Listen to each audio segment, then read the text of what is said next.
Hello students, আমি Moumita ma'am. আশা করি তোমরা সকলে খুব ভালো আছো। Welcome back to our channel.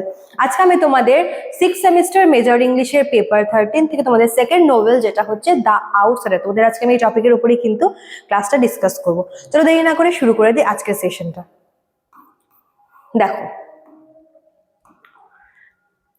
The Outsider is a famous novel written by Albert Camus. It was published in 1942. তো এটা হচ্ছে অ্যালবার্ট ক্যামাসের লেখা একটা famous novel. The novel is based on Camus's idea of the absurd, which means that life has no fixed meaning and the world is indifferent to human feelings. এটা হচ্ছে একটা absurd novel. Absurd novel মানে কি, যেখানে actually কোনো একটা মানে অবাস্তব বা এরকম একটা কিছু সম্পর্কে যেটা হচ্ছে খারাপ বোঝায়, ঠিক আছে। তো এই নোভেলটাতে অ্যাকচুয়ালি নোভেলিস্ট বলতে চেয়েছেন যে মানুষের জীবনের কোনো একটা ফিক্সড মানে নেই, মানে মানুষের লাইফ কোনো পারফেক্ট অর্ডারে বা কোনো পারফেক্ট মিনিংয়ে কিন্তু চলে না, এবং মানুষের ফিলিংসের দাম কিন্তু পুরো পৃথিবীর কেউ দেয় না।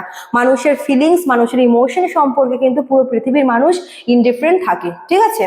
The story is told by the main character মিউসল্ট। তো মিউসল্ট হচ্ছে এই আর কি নোভেলটার মেইন ক্যারেক্টার। তো সে হচ্ছে গল্পের মেইন ন্যারেটর, ঠিক আছে।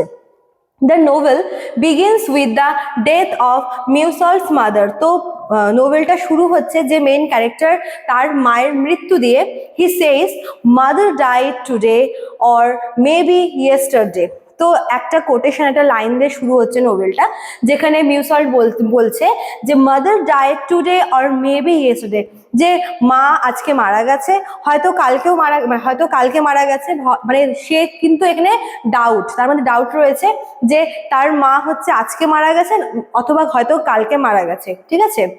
This shows that he is not emotional.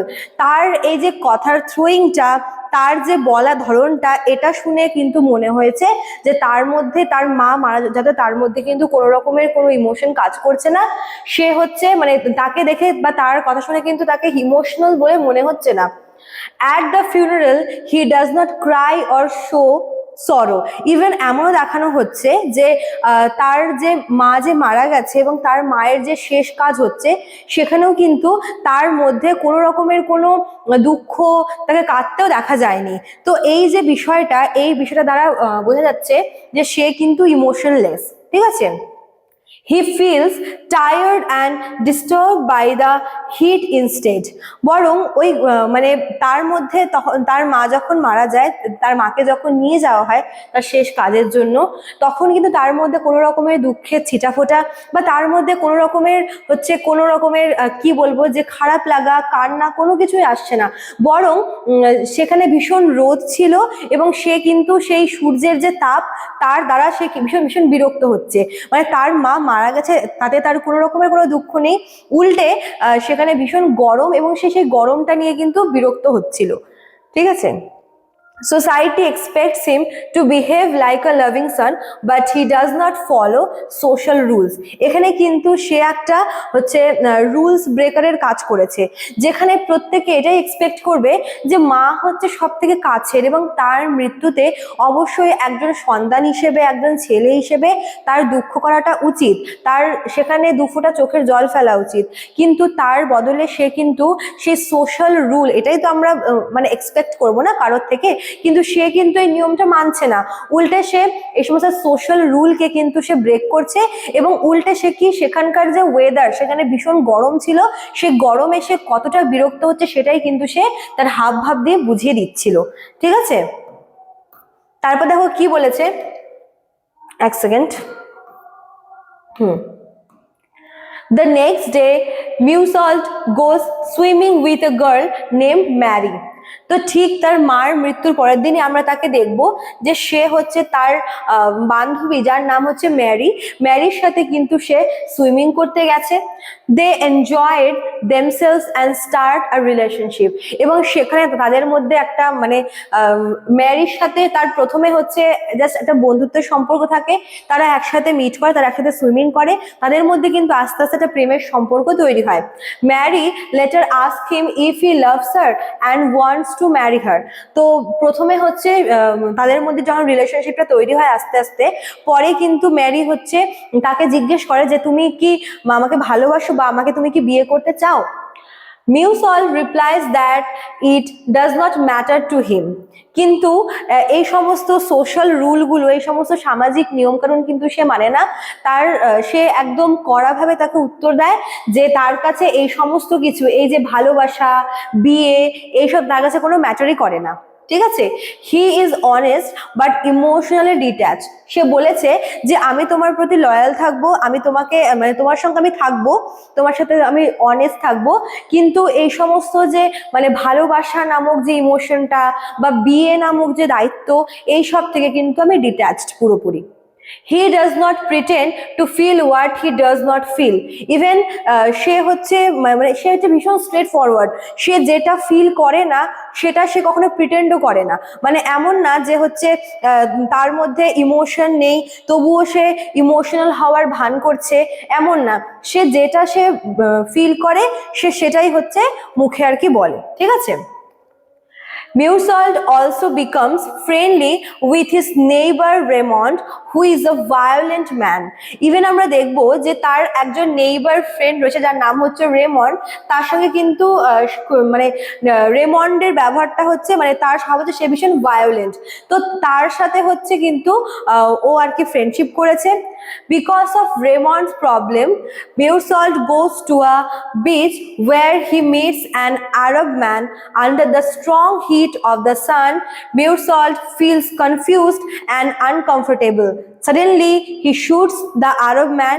He fires more bullets even after the man is dead. এবার আমরা তার ক্যারেক্টারের মধ্যে একটা বিশেষ জিনিস দেখবো, যেটা হচ্ছে ওই রেমন্ড যে আছে সে হচ্ছে ভীষণ ভায়োলেন্ট, তার সাথে অনেক মানুষের ঝামেলা রয়েছে। তো এরকমই একজন ব্যক্তি আছে যিনি একজন আরব মানে অ্যারাবিয়ান। তো তার সাথে কিন্তু এই রেমন্ড বলে যে ফ্রেন্ডটা আছে মিউসল্টের, তার একটা ঝগড়া হয়। সেই প্রবলেমটা সলভ করার জন্য কিন্তু হচ্ছে মিউসল্ট কি করে, সে হচ্ছে একটা বিচে যায় যেখানে ওই মানে আরব ম্যানের সাথে তার হচ্ছে দেখা হয়। কথা চলতে চলতে অলরেডি সেখানে হচ্ছে প্রচন্ড গরম ছিল এবং ওর একটা প্রবলেম আছে মিউসল্টের, যে ও মানে গরম সহ্য করতে পারে না। এবং কথা চলতে চলতে তর্ক হতে হতে আর্গুমেন্ট হতে হতে এমন একটা হিট মোমেন্টে পৌঁছয় যেখানে কিন্তু থাকতে না পেরে বা এই গরম যে ওয়েদার ছিল তার জন্য বিরক্ত হয়ে মিউসল্ট কি করে, সেই আরব ম্যানকে শুট করে। এত বেশি শুট করে যে ইভেন মারা মানে লোকটি মারা যাওয়ার পরও কিন্তু তাকে শুট করতে থাকে। ঠিক আছে, বিরক্ত হয়ে। He does not give a clear moral reason for the murder. এবং এটা এক ধরনের মার্ডার। তো এবার সে বলতে চাইছে যে গরমে সে ভীষণ বিরক্ত হয়ে যাচ্ছিল এবং হচ্ছে কনফিউশন ছিল তার মধ্যে, এবং তাই কিন্তু সে শুট করে দিয়েছে। এমনি কিন্তু কোনো রকমের কোনো ক্লিয়ার রিজন সে দেখাতে পারেনি এই মার্ডারের জন্য। ঠিক আছে, তারপর দেখো নেক্সটে কি বলেছে। ইন দ্য সেকেন্ড পার্ট, তো প্রথম পার্টটা আমরা দেখলাম নোভেলের, সেকেন্ড পার্টে কি বলেছে। In the second part of the novel, এক সেকেন্ড,